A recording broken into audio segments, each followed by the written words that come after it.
So today we're just going to talk about the ABCs of closing. Depending on where you are in the industry, you might have some experience in closing insurance sales. If you've got sales experience, it's not much different than any other industry as far as building rapport, getting to know your customers, because really closing starts at the beginning. It doesn't start at the end. So we're going to go through and we're going to break down step by step what it really looks like to be able to get those sales and to be able to collect more. So I always like to start with, where do you find your people? Some agencies, you might be at a call center, or maybe you went independent. They may provide those for you. You might get a list of calls that you make every day, just some outbound calls trying to follow up with customers.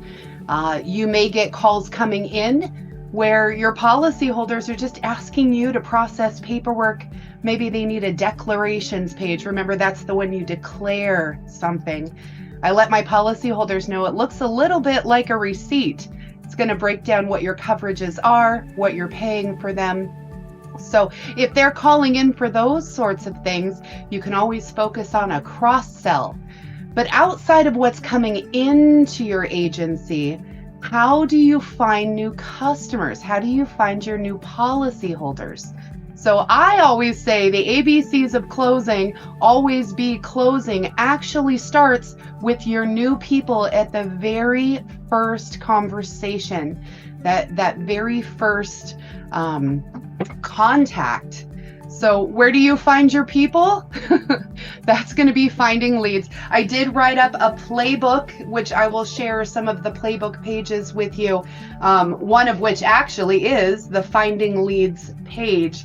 So I think that's super important, and it's a great resource.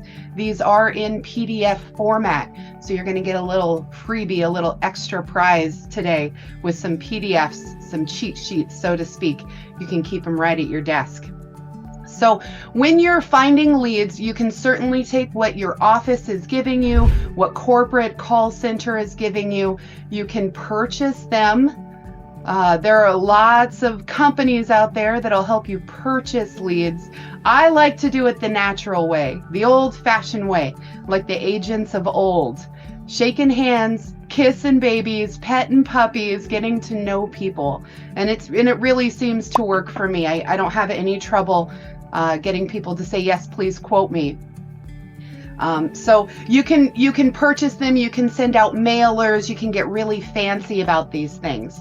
But I do a lot of time, I spend a lot of my time volunteering. So donating your time is really another way that you can meet new people who are like-minded with you. Just mentioning that you work in the insurance industry, you'll find a lot of questions come your way.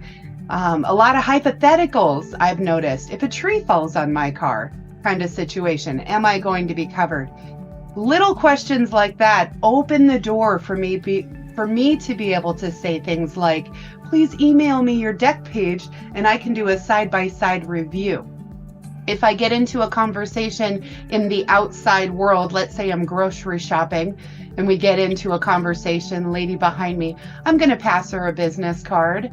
I'm going to build that rapport with her, get to know her a little bit. Because when you are speaking to a potential customer, it is much easier to close the sale if you have already built rapport. If you're doing something for someone, they're more likely to say yes to you. If you're doing them a favor, a solid, saving them money, increasing their coverages, you're doing them a favor. So they really like that, and they tend to say yes more often than not when you're doing something for them.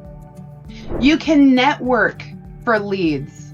So recently I just joined a brand new networking group. This is in person. We meet at a restaurant twice a month. And networking groups are not full of insurance agents. It's actually the opposite. And you can Google local networking groups. What they'll do is they'll take one person from each industry. They'll grab a lien holder, a fix and flipper, a real estate agent. These are people that you're going to want to be in contact with. So one person from each industry very quickly makes a group of 30. You might get somebody who sells wine. You might get somebody who's selling tea for weight loss. But if you can get into a networking group where you are the only insurance agent, their job is to send you referrals. The same way you would send someone else a referral. Let's say there's somebody in your group that has a refrigerator repair business. You just keep your ears open. So networking groups are another great way just to get some leads flowing to you. They're free traditionally. Some might have some joining fees. I have heard that before, but not necessarily always. So I really like networking groups. It's a great way to meet new people. You can quote them, but that's not your focus. What you really want is you want their referrals sent over to you.